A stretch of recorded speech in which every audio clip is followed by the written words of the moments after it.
Second lesson के question answers हैं बेटा, मैं इनको आप लोगों को एक्सप्लेन कर रही हूँ। पहला क्वेश्चन है, पीतल एवं तांबों के बर्तन में दही एवं खट्टे पदार्थ क्यों नहीं रखने चाहिए। तो पीतल और जो तांबे के बर्तन होते हैं बेटा, उनमें खट्टी चीज़ें नहीं रखनी चाहिए, क्योंकि जो अभी इन्होंने जैसे दही और खट्टे जो पदार्थ होते हैं, आपको पता है वो अम्लीय होते हैं, है ना, उनमें एसिड होता है, अम्ल होते हैं उनमें। तो अगर हम पीतल और तांबे के बर्तन में कोई खट्टी चीज़ रखेंगे जिनमें कि अम्ल होते हैं, जैसे इन्होंने यहाँ पे दही का उदाहरण दिया है, दही में मौजूद लैक्टिक अम्ल होता है, आपको पता है, लैक्टोबैसिलस, उसमें जीवाणु बैक्टीरिया होते हैं जो पीतल एवं तांबे के बर्तनों से अभिक्रिया करके हानिकारक यौगिक बनाते हैं, जिसके कारणवश ये खाने लायक नहीं रहते। तो ये इंपॉर्टेंट क्वेश्चन है बेटा, इसको याद करना है। सेकंड क्वेश्चन, धातु के साथ अम्ल की अभिक्रिया होने पर सामान्यतः कौन सी गैस निकलती है। ये भी बहुत इंपॉर्टेंट है, ठीक है, ये भी बहुत ज़्यादा इंपॉर्टेंट है। तो किसी भी धातु की अगर अम्ल के साथ अभिक्रिया होती है तो कौन सी गैस निकलती है। तो बेटा यहाँ पे इन्होंने आंसर ही गलत दिया हुआ है, इन्होंने ये अम्ल नहीं है, NaOH सोडियम हाइड्रोक्साइड, ये तो एक क्षार है। चलो मैं आपको अम्ल से करके दिखाती हूँ। जिंक की अगर आप HCl हाइड्रोक्लोरिक अम्ल से अभिक्रिया करेंगे, नीचे लिखती हूँ, जिंक की अगर आप हाइड्रोक्लोरिक अम्ल से अभिक्रिया करेंगे तो बनेगा जिंक क्लोराइड, ठीक है, और हाइड्रोजन गैस निकलेगी। चाहे अम्ल से क्रिया हो चाहे क्षारक से क्रिया हो, किसी भी धातु की, ये एक मेटल है ना, जिंक धातु है, तो उससे क्या होता है, एक तो उसका यौगिक बन जाता है, ZnCl2 बन जाएगा, Zn जो जिंक है वो क्लोरीन के साथ मिलकर अपना यौगिक बना देगा, जिंक क्लोराइड, और हाइड्रोजन गैस निकलेगी। अब एक उदाहरण, तो हमने ये उदाहरण दे दिया, इसमें गलत उदाहरण दे दिया इन्होंने, और उसके द्वारा समझाइए कि मतलब एक ऐसा प्रयोग करके दिखाइए, जांच करके दिखाइए कि जो गैस निकली है वो हाइड्रोजन गैस ही है। तो बेटा हाइड्रोजन गैस की जांच बहुत आसान है। हाइड्रोजन गैस के पास अगर आप जलती हुई मोमबत्ती ले जाओ या तीली ले जाओ तो ऐसे पॉप की आवाज़ आती है, पट की आवाज़ आती है। तो अगर ये आवाज़ आती है तो इसका मतलब हाइड्रोजन गैस निकली है। अब तीसरा क्वेश्चन है बेटा, कोई धातु यौगिक A, मतलब आपको एक धातु का यौगिक दिया हुआ है। यौगिक क्या होता है, जैसे अभी मैंने आपको बताया जिंक क्लोराइड, ये यौगिक है, ठीक है, ये धातु है और क्लोरीन अधातु है, इनके मिलने से यौगिक बन गया है। तो अब उन्होंने उदाहरण दिया है कि कोई एक यौगिक A है, उन्होंने बताया नहीं है वो कौन सा यौगिक है, उसको जब तनु हाइड्रोक्लोरिक अम्ल के साथ अभिक्रिया कराइए, तो बेटा आपको ये याद होने चाहिए हाइड्रोक्लोरिक अम्ल का क्या सूत्र होता है, सल्फ्यूरिक अम्ल का क्या सूत्र होता है। तो बुदबुदाहट उत्पन्न होती है, इससे उत्पन्न गैस जलती मोमबत्ती को बुझा देती है। बेटा जैसे ही आपने बुझाना, अगर वो कौन सी गैस होती है जो जलती हुई चीज़ को बुझा देती है, वो होती है कार्बन डाइऑक्साइड गैस, ये याद रखो। जैसे पॉप की ध्वनि होती है, पट की आवाज़ होती है, तो हाइड्रोजन गैस होती है, और अगर किसी जलती हुई चीज़ को बुझा दिया जाता है तो कार्बन डाइऑक्साइड गैस होती है। अब वो कह रहे हैं उत्पन्न यौगिकों में से एक यौगिक कैल्शियम क्लोराइड है, CaCl2 है एक यौगिक, तो बताओ क्या होगा। मतलब अब आपसे उन्होंने ये क्वेश्चन पूछ लिया कि बताओ वो यौगिक कौन सा है। तो बेटा आपको जैसे ही कैल्शियम क्लोराइड बात आई, CaCl2, और जैसे ही हमें पता चला कार्बन डाइऑक्साइड गैस है, तो इसका मतलब इसमें कैल्शियम कार्बोनेट है, उसकी हाइड्रोक्लोरिक अम्ल के साथ अभिक्रिया हुई है, तो ये बनता है, ठीक है। अब अगला प्रश्न है, ये बहुत ज़्यादा इंपॉर्टेंट है, ये तो आएगा ही आएगा, समझ लो। ये जो मैंने अभी क्वेश्चन पेज 27 का है, HCl HNO3, HCl होता है हाइड्रोक्लोरिक अम्ल, HNO3 होता है नाइट्रिक अम्ल, यदि इनको अगर ये जलीय विलयन में होते हैं तो ये अम्लीय अभिलक्षण क्यों प्रदर्शित करते हैं, जबकि अल्कोहल एवं ग्लूकोज जैसे यौगिकों के विलयनों में अम्लीयता के अभिलक्षण नहीं प्रदर्शित होते। तो बेटा देखो, अम्लीय अभिलक्षण थोड़ा तो बेसिक आपको पता होना चाहिए, तभी हम क्वेश्चन आंसर समझ पाएंगे। अम्ल जो होते हैं, अम्ल अगर किसी भी अम्ल में हम पानी मिलाएं, मतलब उसका विलयन बनाएं, तो वो हमेशा H+ आयन बनाते हैं, वो H+ आयन बनाते हैं, याद कर लो, ये अम्ल की पहचान है। और अगर किसी क्षार का हम विलयन बनाएं पानी में तो वो हाइड्रोक्साइड आयन बनाते हैं, ये हाइड्रोजन आयन बनाते हैं अम्ल, और जो क्षार होते हैं वो हाइड्रोक्साइड आयन बनाते हैं। तो वो इन्होंने ये पूछा कि हाइड्रोक्लोरिक अम्ल और नाइट्रिक अम्ल जो है वो जलीय विलयन में, मतलब जब इनको पानी से मिलाया जाता है पानी के साथ, तो ये अम्लीय अभिलक्षण क्यों प्रदर्शित करते हैं। तो आपको सिंपल सा ये लिखना है कि HCl और HNO3 जलीय विलयन में H+ आयन बनाते हैं, इसलिए ये अम्लीय अभिलक्षण प्रदर्शित करते हैं। और जबकि जो अल्कोहल और ग्लूकोज है, ठीक है, ग्लूकोज आपको पता है वो ये C2H6O12, ये ग्लूकोज है। जब इसको पानी में मिलाया जाता है तो ये H+ आयन नहीं निकालते। और कोई भी अल्कोहल ले लो, अगर हम इथेनॉल ले लें C2H5OH, इसको भी अगर पानी में मिलाया जाए तो H+ आयन नहीं बनता, ठीक है। इससे भी ज़्यादा इम्पॉर्टेंट बेटा ये क्वेश्चन नंबर 2 है। अम्ल का जलीय विलयन क्यों विद्युत का चालन करता है।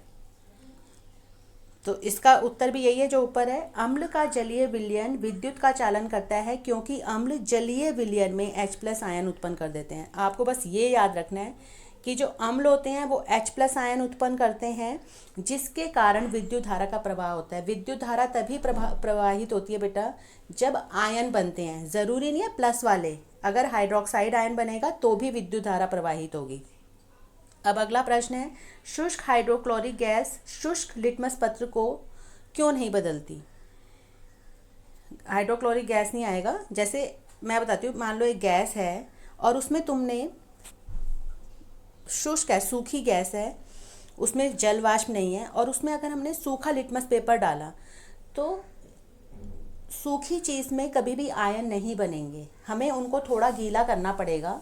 क्योंकि जैसे ही कोई चीज़ गीली होती है, जैसे लिटमस पेपर को हम गीला करते हैं तो उसमें आयन बन जाते हैं, H+ आयन या OH- आयन, ठीक है। तो इसमें जो उत्तर है, शुष्क हाइड्रोक्लोरिक गैस शुष्क लिटमस पत्र को नहीं बदलती क्योंकि जल की अनुपस्थिति में HCl से H+ आयन उत्पन्न नहीं होता। बस ये इसका उत्तर है, ठीक है। अब हम आगे चलते हैं। अगला प्रश्न है, अम्ल को तनुकृत करते समय यह क्यों अनुशंसित करते हैं कि अम्ल को पानी में मिलाना चाहिए, ना कि जल को अम्ल में। तो इसको समझ लो, अनुशंसित करना मतलब अगर आपको कोई बोले एक बोतल में आपको अम्ल दिया हुआ है, ये अम्ल है, और एक में पानी दिया हुआ है एक बीकर में, तो आपको कैसे करना है, इसको तनुकृत करना है। तनुकृत मतलब पानी मिला, ये तो अम्ल है, इसमें पानी, इसको हम, ये होता है कॉन्सनट्रेटेड सांद्र, इसको तनु बनाना है तो हमें पानी मिलाना पड़ेगा। तो अम्ल को जल में मिलाना है, ना कि जल को अम्ल में। अगर आपको कोई कहे कि तनुकृत कर दो तो हम क्या करेंगे, इसको इसके अंदर डालेंगे, इसको इसके अंदर नहीं डालेंगे कभी भी। तो अम्ल को तनुकृत करते समय यह अनुशंसित करते हैं, मतलब ये आपको इंस्ट्रक्शंस दी जाती हैं कि अम्ल को जल में मिलाना है, ना कि जल को अम्ल में, क्योंकि जल को सांद्र अम्ल में मिलाने पर वह तीव्र अभिक्रिया करके विस्फोट करते हैं। आपको बस ये लाइन याद करनी है कि जब भी अगर जल को हम अगर किसी अम्ल में मिला देंगे तो बहुत तेज़ अभिक्रिया होती है और विस्फोट हो सकता है, इसलिए हमें ये काम नहीं करना चाहिए।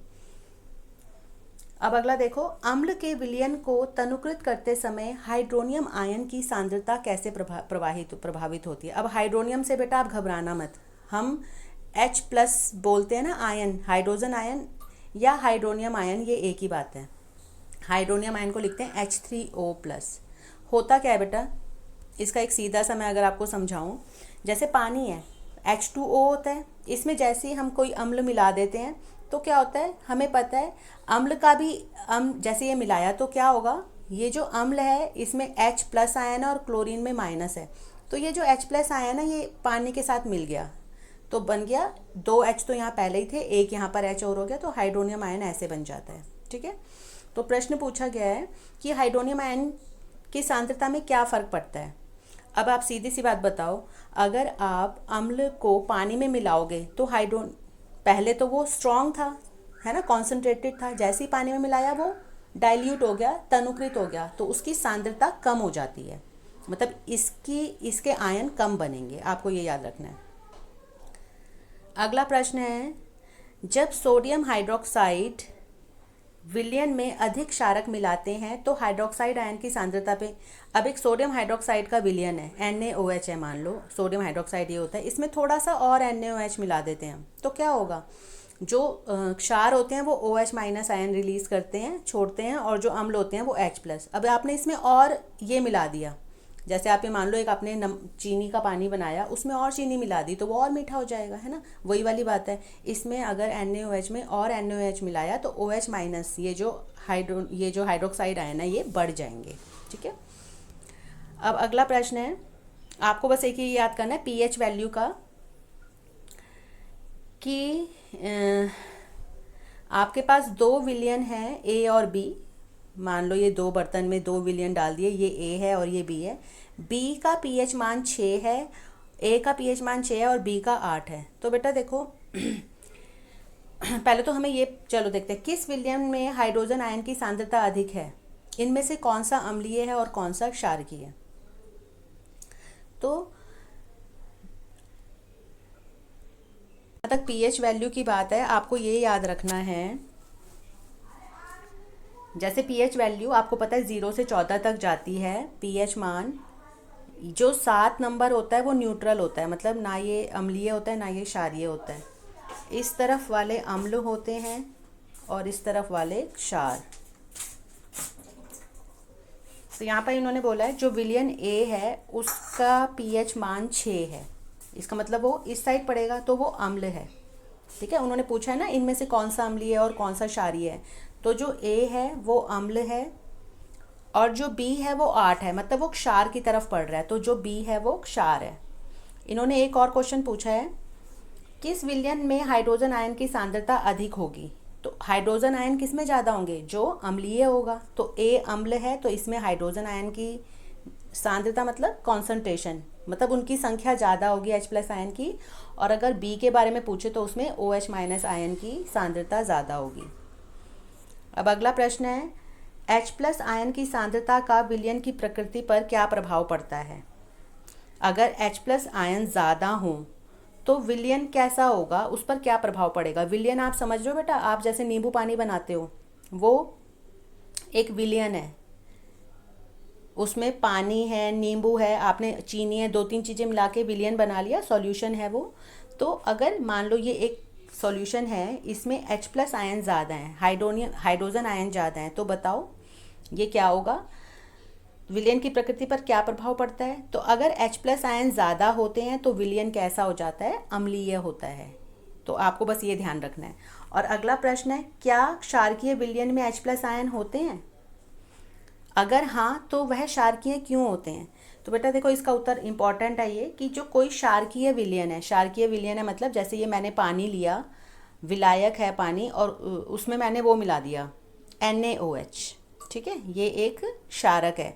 तो इसका जो घोल बनेगा, कह रहे क्या इसमें H+ आयन होंगे, तो बेटा H+ आयन होंगे, लेकिन H+ आयन भी बनेंगे और OH- आयन भी बनेंगे, लेकिन H+ आयन कम होंगे और OH- आयन ज़्यादा होंगे, इसलिए ये क्षारकीय प्रकृति का होगा। अब अगला प्रश्न है चौथा, कोई किसान खेत की मृदा की किस परिस्थिति में बिना बुझा हुआ चूना, कैल्शियम ऑक्साइड CaO, इसको बिना बुझा हुआ चूना कहते हैं।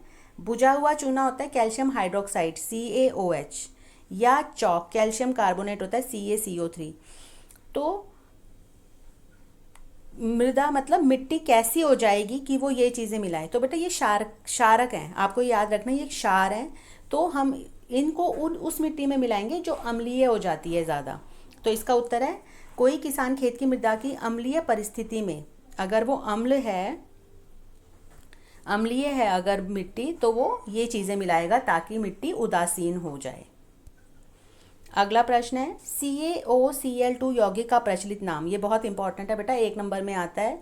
इसका नाम है विरंजक चूर्ण, ब्लीचिंग पाउडर इंग्लिश में कहते हैं और हिंदी में बोलते हैं विरंजक चूर्ण, ये ब्लीचिंग पाउडर है। उस पदार्थ का नाम बताइए जो क्लोरीन से क्रिया करके विरंजक चूर्ण बनाता है।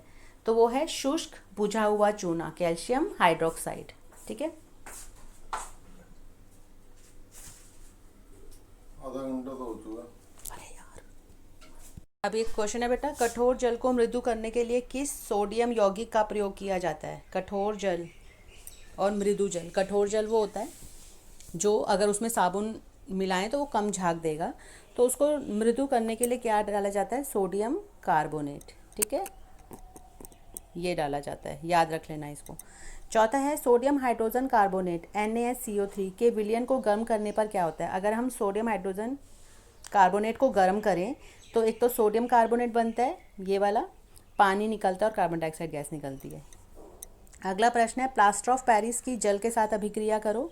तो प्लास्टर ऑफ पेरिस ये होता है कैल्शियम सल्फेट और इसके साथ आधा पानी का अणु, उसकी जब पानी से अभिक्रिया कराई जाती है तो ये प्लास्टर ऑफ ये बन जाता है, जिप्सम बोलते हैं इसे, CaSO4 और 2 पानी के अणु। अब अगला प्रश्न है, कोई विलयन लाल लिटमस को नीला कर देता है। तो जो विलयन लाल लिटमस को नीला करता है, लाल को नीला जो करता है वो होता है क्षार। लाल लिटमस को नीला करता है कोई भी क्षारक या क्षार। तो उसकी पीएच वैल्यू क्या होगी, मैंने अभी आपको बताया था, क्षारकों की पीएच वैल्यू 7 से ज़्यादा होती है और जो अम्ल होते हैं उनकी 7 से कम होती है। तो इन सब में देख लो 7 से ज़्यादा क्या है, 10। तो हमारा उत्तर आ गया 10। कोई विलयन अंडे के पिसे हुए कवच से अभिक्रिया करके एक गैस उत्पन्न करता है जो चूने के पानी को दूधिया कर देती है। अब आपको ये भी याद रखना है वो कौन सी गैस होती है जो चूने के पानी को दूधिया करती है, वो होती है कार्बन डाइऑक्साइड गैस।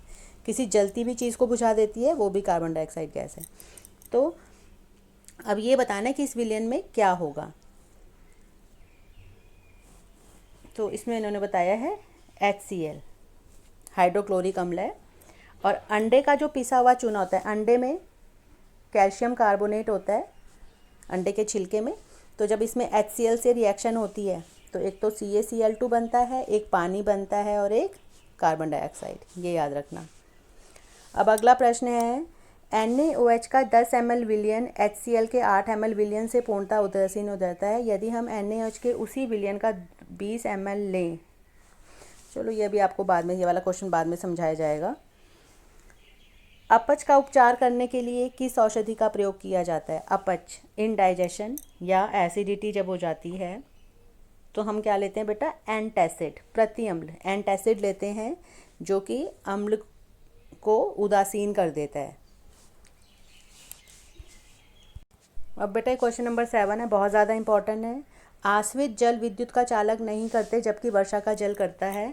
आश्वित जल होता है बेटा डिस्टिल्ड वाटर, बिल्कुल प्यूरिफाइड वाटर होता है वो, ठीक है। उसमें से इलेक्ट्रिसिटी पास नहीं हो पाती, क्योंकि आपको बस ये याद रखना है कि विद्युत का चालन होने के लिए आयन होने चाहिए। देखो, विद्युत के चालन के लिए आयनों की आवश्यकता होती है और जो जल का पानी है उसमें बहुत सारे मिनरल्स होते हैं, पता है ना आपको, जिनमें और उनमें आयन होते हैं और क्या होता है, जो वर्षा का जल होता है एक तो वो साफ़ नहीं होता। आपने देखा वर्षा के जल में जो गैसेस होती हैं, सल्फ़र डाइऑक्साइड गैस होती है, नाइट्रोजन डाइऑक्साइड गैस होती है, वो होते हैं वर्षा के जल में, ठीक है। और क्या होता है कि जब ये चीज़ें पानी के साथ मिलती हैं, मतलब मान लो सल्फ़र डाइऑक्साइड गैस है और पानी मिल रहा है, वर्षा पानी जो मिल रहा है, तो ये बना देते हैं, अम्ल बना देते हैं। और अम्ल आपको पता है H+ आयन रिलीज़ करते हैं, H+ आयन देते हैं अम्ल। तो जब H+ आयन आ गया या OH- आयन आ गया तो विद्युत का चालन हो जाता है। बेटा ये बहुत इंपॉर्टेंट है, ये वाला ये याद करना है। अगला प्रश्न है, जल के अनुपस्थिति में अम्ल का व्यवहार अम्लीय क्यों नहीं होता। क्यों? क्योंकि जल की अनुपस्थिति में H+ आयन बनते ही नहीं है, अलग ही नहीं होंगे। मान लो आपने एक अम्ल रख दिया, इसमें पानी नहीं मिलाया तो H+ आयन नहीं बनेंगे और जिससे विद्युत का चालन नहीं होगा।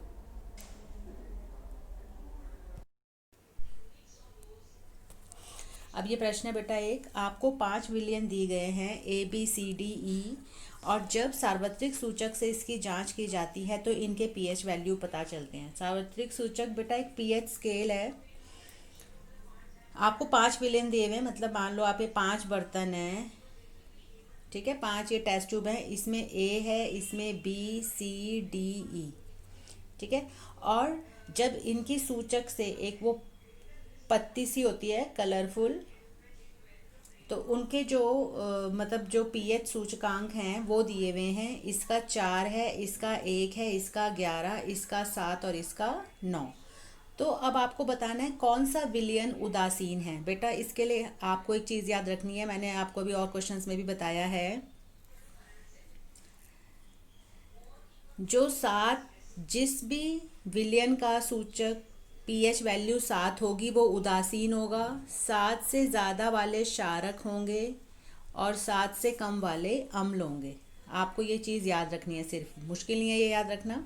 अब इन्होंने पूछा है उदासीन कौन सा है, तो आप देखो किसका साथ है, डी, डी का साथ है, तो डी उदासीन है। फिर प्रबल क्षारीय कौन है, क्षारक इधर बढ़ते जाते हैं 7 से ज़्यादा, मतलब अगर 8 है पीएच वैल्यू तो वो क्षारक है, 9 जो है वो ज़्यादा स्ट्रांग है, 10 उससे ज़्यादा स्ट्रांग है। तो अब आप देखो सबसे ज़्यादा किसका है, 11।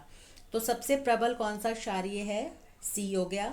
प्रबल अम्लीय है, अम्ल जो होते हैं घटते हुए क्रम में, मतलब 6, 5, 4, मतलब 4 वाला 5 से ज़्यादा स्ट्रांग है, 5 वाला 6 से ज़्यादा स्ट्रांग है। तो सबसे ज़्यादा स्ट्रांग कौन सा अम्ल होगा, जिसकी पीएच वैल्यू सबसे कम है, तो वो है बी। तो प्रबल अम्लीय है, आ गया बी। अब दुर्बल अम्लीय है, दुर्बल कौन सा होगा, जो 7 के पास होगा, अम्ल 7 से कम, तो वो है 4। तो दुर्बल अम्लीय हो गया 4, मतलब ए।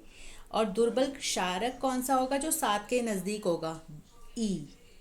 ठीक है।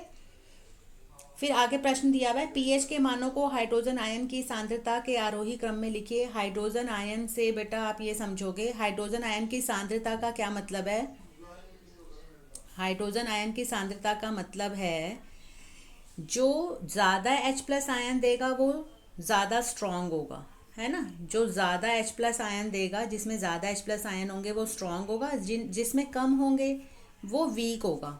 ठीक है, वो वीक हो जाएगा। तो इन्होंने पूछा है कि जैसे विलियन ए है वो दुर्बल अम्लीय है, वो भी मैंने आपको ऊपर समझा दिए हैं, ये सारा इन्होंने यहाँ पे बता दिया है। अब इनको अरेंज करना है। H प्लस आयन सांद्रता जैसे जैसे बढ़ती है पीएच का मान उसी प्रकार घटता जाता है। पीएच का मान घटता क्यों है, जैसे बेटा आपको बताया है 7 अगर है तो उदासीन होता है, और अगर आप यहाँ से बढ़ोगे 6, 5, 4, 3, 2, 1, और अगर मान लो मैं यहाँ ज़ीरो लेती हूँ, तो आप ये देखो जो ज़ीरो वाला है ना वो सबसे स्ट्रॉन्ग एसिड है। ठीक है, 1 वाला इससे कम है, 2 वाला इससे कम है। तो हमने ये जो ए बी सी डी है उनको कैसे लगा दिया, बी, क्योंकि बी सबसे स्ट्रॉन्ग अम्ल है तो वो सबसे पहले आया है। फिर उससे कम है ए, ठीक है, फिर उससे कम है डी, उससे कम ई, उससे कम सी है। अगला प्रश्न, इसको छोड़ो आप, ये देखो, ये वाला प्रश्न इंपॉर्टेंट है, 11th ये वाला। ताजे दूध का पीएच मान 6 होता है। जो तो दूध है, ये 7 नंबर पे हमेशा याद रखो उदासीन है, तो कह रहे जो दूध होता है ताज़ा दूध उसका पीएच मान 6 होता है। कहने का मतलब है दूध जो है वो अम्लीय है ना। दही बन जाने पर पीएच के मान में क्या परिवर्तन होगा। अब बेटा देखो, जब दूध में हमने दही बनाई, दही जमाई जब दूध से, तो आपको पता है दही लैक्टिक अम्ल बनने से होती है। इसका मतलब जो दूध है अब वो ज़्यादा अम्लीय हो जाएगा, है ना। दूध जब दही बन जाएगा तो उसमें एसिड की मात्रा ज़्यादा होगी, वो ज़्यादा अम्लीय बन जाएगा। तो अब वो कह रहे हैं पीएच में क्या फ़र्क होगा, उसका पीएच मान कम हो जाएगा, क्योंकि आपको पता है अगर किसी का 5 पीएच मान है तो वो 6 से ज़्यादा स्ट्रॉन्ग एसिड है। तो दूध से दही बनने पर वो स्ट्रॉन्ग हो जाएगा, उसमें अम्ल की मात्रा ज़्यादा हो जाएगी। ठीक है, तो हम इसका उत्तर लिखेंगे उसके पीएच का मान 6 से कम हो जाएगा। अगला प्रश्न है, एक ग्वाला ताजे दूध में बेकिंग सोडा मिलाता है। ठीक है, बेकिंग सोडा होता है सोडियम बाइकार्बोनेट, NaSCO3, तो वो दूध में सोडियम बाइकार्बोनेट मिला देता है। ताज़ा दूध के पीएच का मान 6 से बदलकर थोड़ा क्षारीय क्यों बना देता है। अब देखो दूध है, अभी हमने यहाँ देखा था उसका पीएच वैल्यू 6 होती है। अब उस दूध वाले ने उसमें सोडियम बाइकार्बोनेट बेकिंग सोडा डाल दिया थोड़ा सा, तो बेटा वो इसलिए डाला ताकि दूध क्षारकीय हो जाए। भाई आपने उसमें क्षारकीय हो जाएगा तो वो फटेगा नहीं जल्दी, खराब नहीं होगा। अब अगला प्रश्न है, इस दूध को दही बनाने में अधिक समय क्यों लगता है। अब ये जो नया दूध बन गया बेकिंग का, ये सोडा मिलाने से, सोडियम बाइकार्बोनेट मिलाने से, उससे अगर हम दही जमाएंगे तो ज़्यादा टाइम लगेगा। बेटा उसका मतलब वही है, क्योंकि अब वो थोड़ा क्षारकीय हो गया है। अगर हम उससे दही जमाएंगे तो अम्लीय बनने में उसको थोड़ा ज़्यादा वक्त लगेगा। अब एक ये है, प्लास्टर ऑफ पेरिस को आर्द्र रोधी बर्तन में क्यों रखना चाहिए? जो प्लास्टर ऑफ पेरिस होता है बेटा, उसको ऐसे बर्तन में रखना चाहिए जहाँ पर नमी ना हो, क्योंकि जैसे ही प्लास्टर ऑफ पेरिस को पानी मिलता है, नमी मिलती है, वो एक स्ट्रॉन्ग, एक वो जिप्सम बना देता है, एक सॉलिड। ठीक है, तो अगर हम उसको आर्द्र रोधी बर्तन में रखते हैं ताकि वो जमने ना पाए। अगला प्रश्न है, उदासीनीकरण अभिक्रिया क्या होती है? तो बेटा उदासीनी अभिकरण अभिकरण क्रिया क्या होती है? जब किसी अम्ल में किसी क्षारक जब किसी अम्ल की किसी क्षारक के साथ अभिक्रिया होती है तो लवण बनता है, NaCl बनता है और पानी बनता है। ठीक है, तो इस अभिक्रिया को उदासीनी अभिकरण क्रिया कहते हैं। आगे उन्होंने प्रश्न पूछा है, धोने का सोडा एवं बेकिंग सोडा के दो उदाहरण बताइए। तो बेटा पहले तो देखो, धोने का सोडा होता है सोडियम कार्बोनेट Na2CO3। तो इसके उपयोग क्या हैं, ये याद करने पड़ेंगे, पेपर में आ जाते हैं। सोडियम कार्बोनेट का उपयोग कांच, साबुन और कागज़ के उद्योग में होता है, और इसका उपयोग घर की साफ़ सफाई में होता है, कपड़े धोने के लिए होता है, आपको पता ही है। और फिर बेकिंग सोडा होता है NaHCO3, सोडियम बाइकार्बोनेट। तो इसके उपयोग बताए हुए हैं, ये वाले। बेकिंग सोडा का उपयोग आपने देखा है केक वगैरह में, ढोकला बनाने के लिए, है ना, चीज़ों को फुलाने के लिए इसका प्रयोग होता है। और कभी कभी इसका उपयोग खाने को शीघ्रता से पकाने के लिए भी किया जाता है। तो ये इसके दो उपयोग याद कर लो, जो आसान है वो याद कर लो। फिर आगे इंपॉर्टेंट क्वेश्चंस कह रहे हैं, ये ब्लीचिंग पाउडर CaOCl2 का प्रचलित नाम क्या है? Bleaching powder. उस पदार्थ का नाम बताइए जो क्लोरीन से क्रिया करके विरंजक चूर्ण बनाता है। तो वो है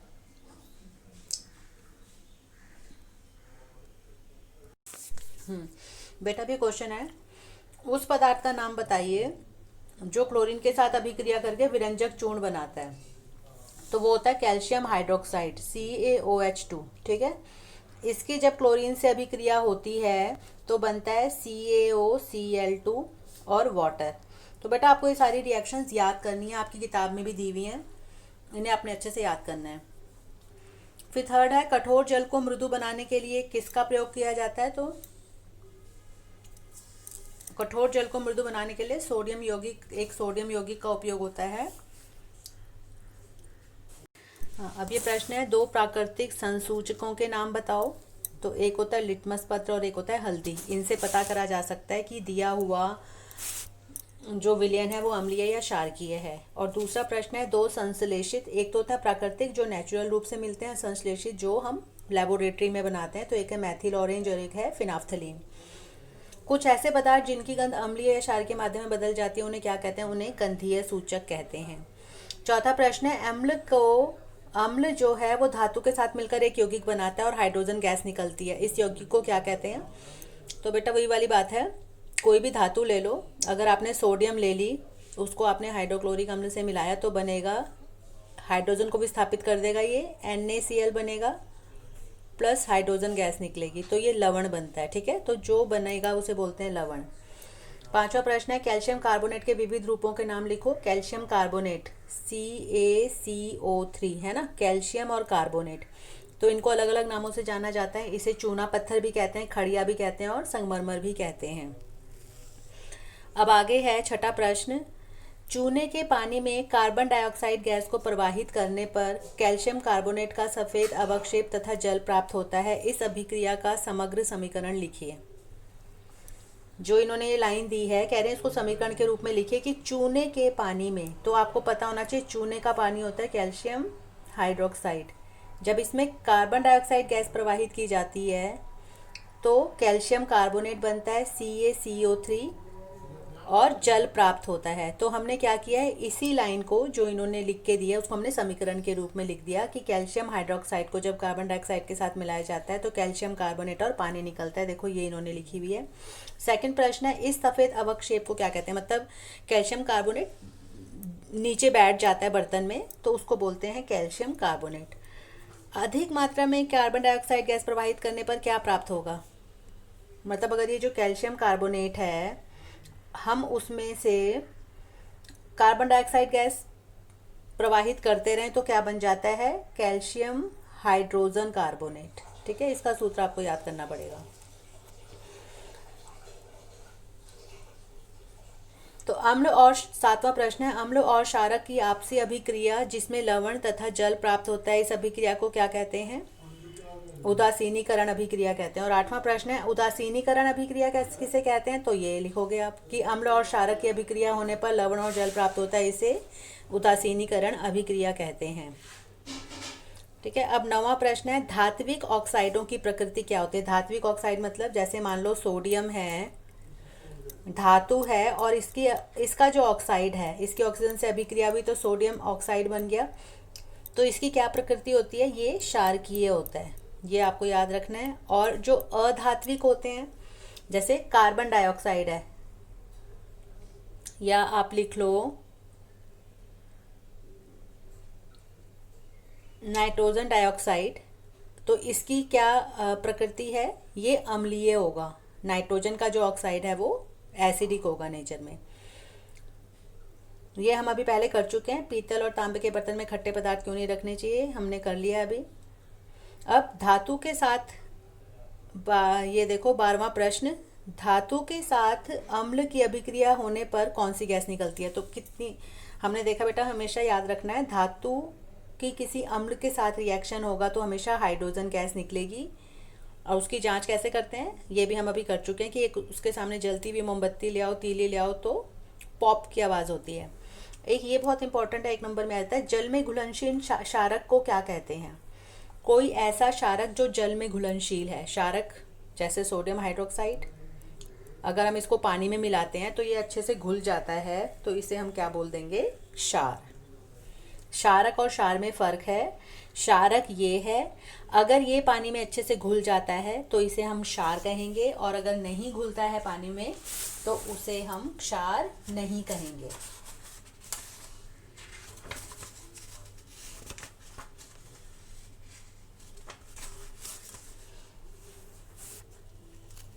अगला प्रश्न है बेटा, देखो एक ये प्रश्न है, मांसपेशियों में क्रैम्प क्यों आता है? मांसपेशियों में लैक्टिक अम्ल की अधिकता के कारण क्रैम्प आता है, ये हमने छठे पाठ में भी किया है।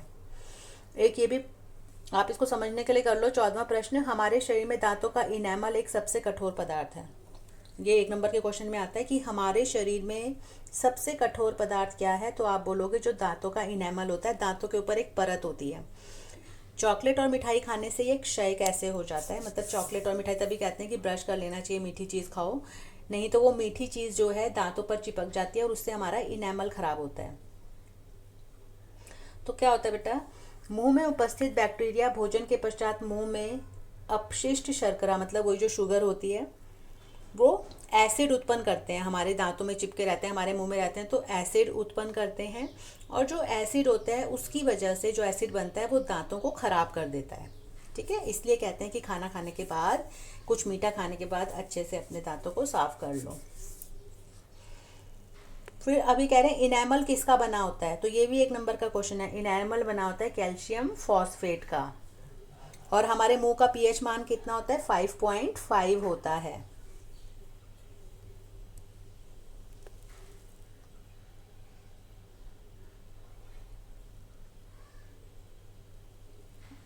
अब ये 16वां प्रश्न है किताब का। एक पदार्थ, कोई एक पदार्थ है, उसको ए बोल रहे हैं, वो वॉशिंग सोडे की सिरके की क्रिया से प्राप्त होता है। पदार्थ ए क्या है? मतलब वो कैसे बनता है पदार्थ? वॉशिंग सोडा, सोडियम कार्बोनेट की जब सिरका से एसिटिक एसिड CH3COH से रिएक्शन कराते हैं तो ये चीज़ बनती है। ठीक है, ये बन गया तुम्हारा, ये